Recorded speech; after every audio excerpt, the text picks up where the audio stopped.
ang pagmamahal sa sarili. Hello mga kalalabs! Alam nyo, sa mundong puno ng selfie at Instagrammable moments, may isang bagay na hindi natin dapat kalimutan, ang pagmamahal sa sarili.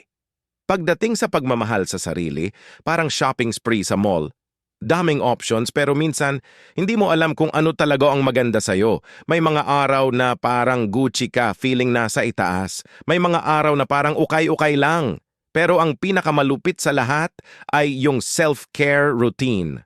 Alam nyo yun, yung puro facial masks, yoga at meditation, pero minsan mas nagiging self-care ang pagkain ng isang buong pizza sa loob ng 5 minuto. Ganyan talaga, minsan, self-care is self-indulgence. Sa huli, mga kalalabs, ang pagmamahal sa sarili ay isang biyayang dapat nating pahalagahan at alagaan. Ito ang susi sa tunay na kaligayahan at tagumpay sa buhay. Alam nyo, ang self-love ay parang subscription sa Netflix. Dapat laging renewed at updated. Kapag down ka na, dapat may bagong episode na naghihintay para sa'yo. Pero ang tunay na self-love ay hindi lang sa physical appearance. Dapat din nating alagaan ang ating mental at emotional na kalusugan.